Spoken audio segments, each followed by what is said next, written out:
د افغان کرکټ اسوسییشن څارونکو ستړي مشي. افغان لوبډله هم دا اوس په سریلانکا کې د یاد هیواد سره د درې یو ورځنیو لوبو په لړۍ بوخته ده. پرون د همدې لړۍ لومړۍ لوبه ترسره شو، له نیکه مرغه افغانستان دغه لوبه وګټله. د همدې لړۍ په تړاو د افغانستان په راتلونکو لوبو نن میلمه مې د افغانستان د لوبډلې نایب روزونکی رئیس احمدزی دی. احمدزی صاحب ستړی مشي، که پیلې له همدغه پرونۍ لوبې وکړو، افغانستان په راحت سره وګټله دغه لوبه. اول خو مبارک شه، بل ستاسې له نظره لوبه څنګه وه؟ بسم الله الرحمن الرحیم. غروال صاحب سلامونه تاسې ته او د تاسې د صفحې ټولو مینوالو کارکوونکو لیدونکو او اوریدونکو ته. واقعا چې ډېره په زړه پورې لوبه وشوله. تاسې به د دې شاهدان یاستئ په څه رقم هغه پروفیشنل طریقې سره چې د موږ لوبغاړو په دومره یو اسانه پیچ باندې چې په دغه پیچ باندې څومره نړیوالې لوبې سوي دي، 300 نه زیاتې منډې بلکې 350 منډې پورې دغه پیچونو باندې دلته ټارګټ سوی او پوره سوي هم دي. نو د موږ بالرانو د راشد په نشتن کې، یعنې د دې دغه مطلب دا ده لکه نیمایي ټیم چې در سره نه وي، هغه د راشد پریشر چې په مخالف لوبډله باندې یو داسې یو ناڅاپي د دغه سیریز لوبو نه بهر کېږي. نو د موږ بالرانو چې سره کوم بالینګ وکړو، ډېر بهترین بالینګ یې وکړو او تر 288 منډو پورې چې هغوی موږ هلته رایسار کړل او بیا په څه رقم طریقې سره په دغه دومره سخته ګرمۍ کې چې د موږ لوبغاړو هغه بیټنګ ترسره کړه او بیا لکه د تېر ځل په شانتې ابراهیم زدران او دغسې ورسره رحمت شاه چې څنګه پارټنرشپ وکړو، نو واقعا ډېره یو مسلکي لوبه وشوله او هر چا ته چې په هغه هر ځای کې موقع په لاس باندې ورغلې وه هغه پوره پیدا ترې واخیستله. او بل ډېر خوشحاله په دغه باندې شو چې په دغه ابو هوا کې په دغه کنډیشن کې په کار دا وه چې د موږ لوبغاړو د میدان په منځ کې په خاصه توګه باندې د فیلډینګ په دوران کې په دوی باندې هغه کرېمپس راغلی نه چې هغه د اوبو نشتوالی یو سړی محسوس کړي په میدان کې. نو هغه د سریلانکا په ټیم باندې موږ ډېر زیات به اکثره به د سکرین باندې بندوی نه راوستي، خو یقین وکړه چې د هغوی په نسبت باندې موږ لوبډله ډېره مناسبه او با ډسپلینه ښکارېدله په میدان کې. احمدزی صاحب د توپ اچونې یادونه مو وکړه، د توپوهنې یادونه مو وکړه. پرون ابراهیم زدران د کرکټ د مبصرینو په خوله ډېر یادېده.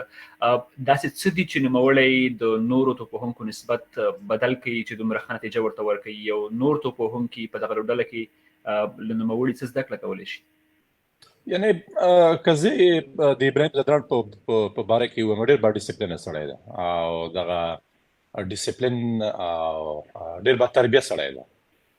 ډېر داسې خصوصیات پکې دي یقین وکړه چې هر یو سړی هغه که یو لوبغاړي سره وي دغه یعنې هغه خپل ځان څنګه په خلکو باندې ګران کړي او څه رقم هغه خپل ژوند مخکې دی بوځي. با ډسپلینه خبر مې وکړه او با تربیه خبره مې وکړه، دواړو ته بیا راځم. با تربیه خو دغسې ده چې هغه مشر کشر پېژني، خپل وخت پېژني، هغه د خپل د په باره کې چې دی څنګه فکر کوي او څنګه چې دی لوبو ته ځان آماده کوي، دغه هر څه د ده په هغه ډسپلین او په هغه کې راځي ورسره. تخنیکي لوبغاړی ده، په خپل تخنیک باندې دی ډېر یقین ساتي او تر څومره چې ته ښه تخنیک ولرې هغومره به ته ډاډه بیا به دغې ته نه ورخطا کېږي چې یاره دغه پچ کې فاست بالران ښه دي یا سپینران ښه دي یا به دلته باونس کېږي. نو هغه هر ځای ته چې دی ځي د هماغه ځي هغه کنډیشن ته ګوري او هماغه رقم پریکټس ته یې کوي. ښه والی دغه ده چې کله هم دلته چې موږ تمرینات کول دغه ګرمۍ کې چې ده ته څومره په کار و هغومره د پریکټس کوو، هغه ګرمۍ کې چې څومره په کار و دی دلته هغه فیلډینګ کوي، یا ګرمۍ کې چې څومره په کار دی هغومره هلته ټرینینګ کوي. نو ځان پوره آماده ساتي او تر ټولو نه غټه خبره دغه ده چې ډېر تخنیکي لحاظ نه ډېر برابر ده او څه رقم چې دی په نټ کې پریکټس کوي، دی داسې پریکټس کوي لکه یو مخالف لوبډلې بالرانو سره چې د میچ وي. نو هغه پریکټس چې ده د په میچ کې ده بیا ډېر پیدا ورکوي. او با تربیه خبره ما ده هم درته وکړه، یقین وکړه چې کله میچ خلاص شي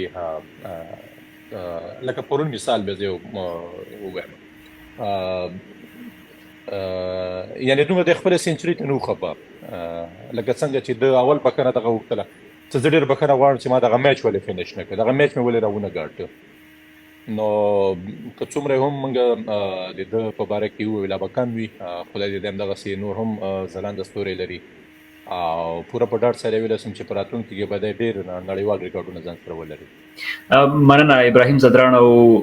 نور لوبغاړي د لا وځلیږي چې افغانستان ته د لا بریاو وسیله شي. احمدزی صاحب د سریلانکا د لومړۍ لوبې او ماتې یادونه مو وکړله. دوی په خپل کور کې لوبه کوي له موږ پرتله د ویشتنځای سره او د آب و هوا سره ډېر بلد دي. دا که په لومړۍ لوبه کې ماتې هم خوړلې وي خو په دویمه او دریمه لوبه کې مطمئن یم متفاوته لوبه به کوي. ستاسې راتلونکو دوو لوبو ته پلان څه دی؟ ظاهره خبره ده چې هغه لوبه وختمه شوله، په دې باندې لوبغاړي پوهېږي، موږ هم پوهېږو، تاسو هم پوهېږي او دغه خبره سره پرون شو هم شوله. څه چې وشو هغه ورځ و تاریخ و ختم شو. روانې لوبې ته څومره باید آمادګي ونیسو. څه چې ښه نو هغه ښه خو هر څوک ځان سره خپل ورسره کوم ځای کې چې د یو لوبغاړي په صفت باندې هر یو لوبغاړی چې وګوري چې کوم ځای کې ما کې کمی و چې هغه زه پر روان هغه غلطیانې چې ما نه وشوله چې زه پر روان میچ کې ونه کړم از ا ټیم چې کوم ځای کې موږ نه غلطیانې کېدلې هغه غلطیانې ونه کړو. نو زه صاحب د غلطیانو یادونه مو وکړله. کله چې یو لوبډله لوبه ګټي دغه نیمګړتیاوې تر ډېره له نظره ولیږي. ستاسې د روزونکي په حیث داسې کومه برخه یا برخې وي چې فکر کوئ افغانستان لا هم ښه ځلېدلی شو او ښه لوبه یې کولی شو؟ زه به یو خبره به وکړم چې هغه کېدای شي مخکې موږ ویلي یا نه ویلي چې کله موږ وبایلو دومره خبرې نه کوو په ډېر نه غږېږو ځکه چې په دې باندې لوبغاړو نه ونیسته تر روزونکو پورې ټول داسې یو ماحول وي داسې یو حالات وي خدای شي چې ډېره ښه خبره هم کله نه کله ښه نه لګېږي هغه د خفګان د لحاظ نه ځکه چې بایله موږ نه خوښوو او نه د کرکټ مینوال او نه تاسو خوښوئ بیا چې کله وګټو بیا هلته ډېر غږېږو هغلته هغه څومره چې ښه والی د هغه خو هر چاته معلوم شي خو چې کوم ځای کې موږ ایز ا ټیم پوهېږو چې کوم ځای کې موږ خبره وکړو نو په هغې باندې بیا ډېره خبره کوو په خاصه توګه باندې پرون لوبه کې دا چې موږ ډېر په کنټرول روان یو طرف ته ابراهیم زدران روان و بل طرف ته احمدشاه سره په قرار باندې لګیا هغه د پلان یو حصه وه چې یعنې باید موږ یو پارټنرشپ سره وکړو کله چې ګوربز اوټ شو نو په شروع کې هم موږ دغه لوبغاړو ته موږ ویلي وو دلته په دغه پیچونو باندې ته چې څومره هم سیده لوبه کوې څومره هم چې ته مخامخ لوبه کوې دلته ته نه اوټ کېږي ځکه چې دلته بال چې ده په نسبت د دې چې ډېر کټ شاټ پې ووایې یا ډېر کراس شاټ پې ووایې په دغه پیچونو باندې ته مشکل سره خو چې څومره مخامخ ته لوبه کوې هغه موږ چې ورته وي وایو خو که دغه وي لږ داسې غټی نو په هغه ځای کې چې څومره سیده سیده لوبه کېږي بیټسمینان ته هېڅ ستونزه ورته نه وي تاسې که وګورئ پرون هم چې چا کراس شاټ ویلی دغه اوټ شوي دي یا نږدې نه کټ ویلی دغه اوټ شوي دي او یا میډ وکټ شاټونه ویلي دغه اوټ شوي دي خو که چا هم سیده لوبه کړې وه نو په دغه باندې موږ کېدو چې دا داسې یو پیج دلته چې څومره هم سیده لوبه کوو بیا د سریلانکا د بالرانو پیس ته که موږ وګورو هغوی سره صرف یو تیز بالران سره دغه یو اپشن ده چې شاته بال دوی کوي نو شاته بال سره که باید موږ ګزاره وکړو پرېږدو یو دانه نو نور داسې کوم خاص وسه نشته او سپینران یې هم که وګورئ په دغه وکټه کې دومره بریک نه کېږي نه دې موږ غوندې سپینران دي دا زه اوس یقین سره ته ویسم چې ډېر خلکو که دا اوس موږ سره راشد وای هغه که لیګ بریک کړی وای نو بیا به خلکو ویلي چې دلته خو کاپي سپین کېږي یا د راشد ګوګلیان یې کېدلی خو دغسې بالران هغوی سره نشته چې موږ ته مشکلات جوړ کړي نو په همدې باندې خبره وکړه چې څومره هم کم بالونه ډاټ کړو موږ یو رنز باندې زیاته تکیه وکړو د ضرورت په وخت کې هغه خپلې باونډریانې موږ وویو او پارټنرشپ سره وکړو رننګ بټوین د وکټ لږ نور هم ښه کېدلی شي نو دغه درې څلور داسې شی نه و چې انشاءالله په دغې باندې به لوبغاړو ایز ا ټیم به موږ هم سره خبره پرې وکړو بیا به هم سره کوو پرې احمدزی صاحب د راشد خان یادونه مو وکړله مینوال به یې خامخا دا پوښتنه لري چې صحي حالت یې څنګه دی نوموړی څنګه دی اوس او آیا درېیمې لوبې ته به وکړی شي چې راستون شي انشاءالله یقین وکړئ چې ده خو لا ویلې چې دغه لوبې هم زه کوم خو د ده هغه ډاکټر سره چې خبره سره وشوله هغه داسې یو لوبغاړی دغه د کرکټ په لحاظ باندې چې موږ ورته هغه یو فایټر ده په ملا کې تکلیف و نو دا چې دغه سیریز ګټلې مهم دي چې باید موږ یې وګټو د ده نشتون داسې موږ هم تشویش وکړو او خدای شته چې د کرکټ مینوال بیا هم تشویشي کړي خو بیا هم موږ پر امید یو چې انشاءالله چې دغه کمی به موږ ورته نه محسوس کوو نو د ده د صحت اوس موږ پوره ډاډمن یو او دی پرون هند ته تللی و بېرته هم راغلی ده له خیره سره نو را روان ډېر مهم میچونه دي چې ایشیا کپ ده هغې نه وروسته بیا ورلډ کپ ده نو د ده صحت ډېر ضروري ده په هغه روان مهم میچونو لپاره بله نو ان شاء الله خدای کول د کوم زیات مشکل نو پورا ډاډ سره ویل سم چې ان شاء الله دی به په درېمه لوبه کې د افغانستان نمائندګي وکړي. راشد ته د خدای شفا ورکړي تر څو لوبډلې ته ژر تر ژره راستون شي. احمدزی صاحب که د سریلانکا د آب و هوا او د اقلیم او هلته د ویشتن ځای خبره کوو، یو لوبغاړی چې د افغان کرکټ مینوالو نظر او خولې ته راځي هغه نوین الحق دی. نوین الحق په لوبډله کې نشته دی. آیا د نوموړي د نشتون کومه ځانګړې وجه وه ولې په لوبډله کې نشته؟ نو فکر کوم دغه سلیکشن د پورې خپل اړه لري، خو موږ هم چې ورسره هغه د سوشل میډیا نه چې موږ خبر شو د ویل چې صرف او صرف د ما اوس هغه ټوله توجه چې صرف د شلوري ذکر کړی ده. نور دغه ټول سلیکشن او د منتخب کمیټې پورې ده. فکر وکوم کاغوی نه پوښتنه وشي دغه ډېره خبره، خو چې د خپل باندې بیا ولیکل او ویل چې د ما صرف او صرف توجه د شلوري لپاره ده، بهترین لوبغاړی ده او زه ورته مستر کلیور وایم په سوشل میډیا کې مرته وایم ځکه چې هغه ډېر ذهین ویښیار او دغسې یو بالر ده په لوبډله کې چا سره لوبډلې لپاره ډېر څه کولی شي. بله شکه د شلوریزو یادونه مو وکړله، که څه هم په تېر نړیوال جام کې و خو دومره لوبې ور نه کړل شوې یا یې ونه کړلې. فکر نه کوئ که چېرې په لوبډله کې وې؟ زه نه پوهېږم چې فکر کوئ دا کېدای شي د هغې پرېکړو یوه وجه چې نوموړی په 11 کسیزه لوبډله کې خپل ځان نشي لیدلی او دا پرېکړه یې کړې وي؟ یاره خیر دغه په کرکټ کې راځي کېدای شي ته یو ټورنمنټ کې یا په یو سیریز کې تا نه ښه پرفارمنس ونه شي، خو داسې لوبغاړی ده که تاسې اوس دغه اوسنی آی پی ایل ریکارډ یې وګورئ داسې و چې ټول لکنو ټیم د باندې یو حساب کاوه. که تاسې دی فکر کوم که خدای مې غنه کړي لسټرشایر سره دی لوبه کوي، بله که تېر سیزن یې وګوري یا دغه سیزن ته چې ورغی نو هلته هم په هغه کنډیشن کې هم دی بالینګ کولی شي، خو د ما په فکر باندې بیا په ایشین کنډیشن کې دی ډېر مفید ثابتېدلی شي د لوبډلې لپاره.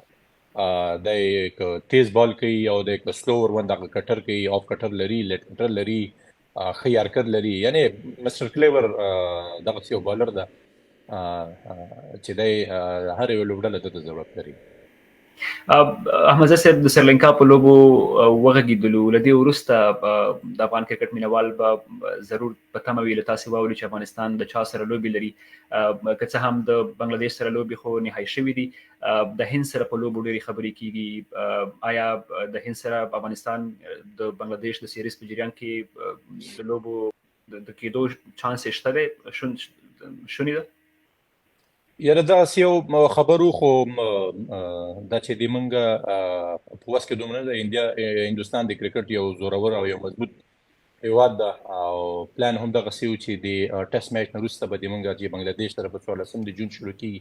هغې نه وروسته به دوی سره د موږ 3 ورځنۍ لوبې دا چې هغه لوبې د هغوی له طرف نه غوښتنه وشوله که دا لوبې موږ تاسې یو بل تاریخ ته ویسو، نو په دغه وجه باندې هم د موږ هغه شیډیول هم سره لږ چینج لږ فاصله پکې را پیدا شوله په دغه منځ کې. نو ټیسټ میچ به کېږي، ټیسټ میچ نه وروسته بیا د موږ له بنګلادیش سره هماغه شلوریز او بیا ون ډې کرکټ ده، نو تر هغې نه وروسته زیات احتمال شته چې په اګست کې به انشاءالله داسې کنفرم نشم ویلی پاکستان او هند سره هم بیا دغه 3 یو ورځنۍ لوبې ترسره شي او بیا ورپسې ایشیا کپ او دغه سلسله به مخکې روانه. د ایشیا کپ یادونه مو کړه احمدزی صاحب، څومره مهمې دي دا سیالۍ او له دې وروسته د بنګلادیش سره سیالۍ د افغان لوبډلې په هغه نړیوال جام او اسیا جام ته د لوبډلې په جوړښت او جوړولو کې رول یې څومره مهم دی؟ که تاسې وګورئ څومره چې موږ زیات کرکټ کوو هغومره د موږ لوبغاړي تجربه اخلي. که تاسې په تېر شلوریز ایشیا کپ جام کې وګورئ سریلانکا موږ ماتې کړه، موږ بنګلادیش مات کړه، هماغه سریلانکا وه چې یو طرفه لوبه مو ترې وګټله، هماغه سریلانکا به چې جام ایشیا کپ یې وګاټه. سریلانکا ته موږ دلته ماتې ورکوو، بنګلادیش سره موږ ښې لوبې ترسره کولی شو، پاکستان سره موږ دغه د اخري سیریز ډېر ترسره کړه. البته دغه د فارمیټ فرق سره وو، خو هغه د مورال له لحاظ نه او د کانفیډنس له لحاظ نه ډېر ښه وو. هند سره اوس موږ دغسې یو سټیج کې وو انشاءالله داسې به نه وي چې یو طرفه لوبه به وي او داسې امکان هم نشته چې یاره دوی موږ مات نه کړو. نو د افغانستان ټیم لپاره دغسې په غټو ټورنمنټونو کې برخه اخیستل دغه ډېر مهم دي. د افغانستان ټیم د اسیا په سطح باندې که تاسې وګورئ یا په نړیواله سطح باندې که ته وګورئ اوس هغه مرحلې نه وتلی ده چې خلکو ویلي چې افغانستان ټیم هلته ځي او دوی هلته پارټیسپیشن وکړي. لکه د یو روزونکي په صفت باندې زه او د کرکټ مینوال او دغه لوبغاړي هم په دغه باندې پوه چې په تیر جام شلاوریز جام کې موږ باید ښې لوبې تر سره کړې وي. بدبختانه به زه ووایم چې انګلستان سره چې موږ یو لوبه وروسته موږ ته داسې پوه شو که لږ نور محنت موږ کړی وای دغه لوبه تر دې نه ډېره ښه کېدلی شوی. بیا هغه دوه لوبې وې چې 10-12 ورځې ګیپ پکې راغی د بارانو وجې نه تر سره نه شوې، ایرلینډ او نیوزیلینډ سره چې ښه پریکټس دې موږ کېده، او سرلنکا سره بغیر د نټ پریکټس نه موږ بغیر د میچ پریکټس نه هغوی سره موږ مخامخ شو. نو موږ ته روزونکو ته او د کرکټ مینوالو ته هم بس دغه اندازه لګېدلې ده چې یعنې که محنت او خواري وکړو او لږ په وخت سره دغه کنډیشن وپېژنو، دغه اپوزیشن وپېژنو، نو د افغانستان ټیم د دنیا هر یو ټیم ته ماتې ورکولی شي. احمد صاحب وروستۍ دوه پوښتنې کوم. د تیر یو ورځنیز نړیوال جام نه وروسته شاید د افغان مینوالو یو قسم ناهیلي شوي وو له افغان لوبډلې په دغه فارمټ کې، خو په وروستیو کې افغان لوبډله ډېرې ښې لاسته راوړنې لري، په ځانګړې توګه د توپوهنې آرډر نسبت مخکې کلونو ته ډېر ښه شوی دی. تاسې اسیا جام کې چې یو ورځنۍ سیالۍ د نړیوال جام په دواړو ټورنمنټونو کې د خپلې لوبډلې ځای چیرته ګوري؟ دا چې په اسیا کې هم دي دغه ټورنمنټونه. او ګوره ما چې کله نه کله پریډکشن کړي تاسو هم معلومات د بیا صحیح ختلی دا سیاجاب پریډکشن مو تر ډېره بیخي 9.9% صحیح ختلی ځکه دا ور بیا پخته کوو. تیر 19 کلونو کې مې چې در 4-5 ښودلي وم هغه سیمي فاینل کې و. بلې نو همدغه مینوال مو د همدغه پریډکشنو په تمه نن بیا غواړي چې له تاسې واوري چې افغان لوبډله شي. انشاءالله که خدای کول وخت نه وړاندې به خیر نشم ویلی، خو که خدای کول څومره چې اسیایي هیوادونه دي دغه اوسني ټیم ته چې موږ ګورو، دغه اوسنی سپین اټیک ته چې موږ ګورو، د موږ چې دغه بولرانو تیز بولرانو ته ګورو، د موږ چې څنګه دغه د بیټینګ جوړښت اوس روان ده، دا سره کوم چې دغه لوبغاړي اوس سلیزو ته ځي، نو زه دغه ویلی شم چې په راروان ایشیا کپ کې به د افغانستان لوبډله یو مختلفه لوبډله وي. وروستۍ پوښتنه، د سرلنکا سره مو تیر یو ورځنی سیریز مساوي کړی، یو په یو پای ته رسېدلی و، دا وار مو یوه لوبه ګټلې، دوه پاتې دي، ګټلو ته یې هیله کېدلی شي؟ غروال صاحب کوم څوک به وي چې هغه یو سیریز ته راسي او هغه د سیریز د ګټلو کوششونه کوي، یا کوم یو څه لوبغاړی به چې هغه دلته یو سیریز ته راځي او هغه د ښې لوبو د سرلنکا په کور کې لوبېږو، مطلب مې دا و چې اسانه به نه وي. اسانه نه دي، خو په خپل ټیم باندې انشاءالله موږ پوره ډاډمن یو چې په دغه سیریز کې به ښې لوبې به ترسره کوو. ما مخکې مې ویلي چې د موږ دپاره یو داسې اسانه سیریز په دې معنی نه ده چې په سرلنکا کې په دغه ګرمۍ کې دغه کنډیشن کې دغه هر څه د موږ په اګینسټ د موږ روان دي، او بیا تر ټولو نه غټه خبره دا وه چې راشد موږ سره نه و، نو چې داسې یو لوبغاړی تا سره نه وي چې هغه باندې دنیا خبرې کړي، هغه که څوک آوټ هم نه کړي خو د هغه په مخالف لوبډله باندې دومره پرېشر چې نیمایي سوچ ورته وړی، کله نه کله هغه نه د ځان د بچ کولو دپاره په نورو باندې د آوټ کوشش وکړي، وایي چې راځئ دا نور نه رنز وکړم، نو هغه کله ښه بالینګ وکړي هغه یې آوټ کړي، هلته دومره د هغه پرېشر وي. خو دا ویلی سم انشاءالله لومړۍ لوبه چې موږ څنګه ترسره کړه نو د سرلنکا ټیم به له تاثیر له نیمایي، خو دې دا مطلب نه ده چې د اسانه لوبډله ده، دوی لکه تاسو چې ویلې یو ښه سټرانګ کم بیک به کوي، یو کوشش به کوي چې دغه سیریز بېرته راغی، خو ویلی سم چې انشاءالله که خدای کول سره کوم چې موږ لومړۍ لوبه په هغه ښې طریقې سره ترسره کړه، سیریز به د افغانستان په نوم باندې. امید ده چې همداسې وشي احمد صاحب، مننه، او تاسې او لوبډلې ته ښه بخت او ښه چانس. کور مودان خوشحاله اوسئ.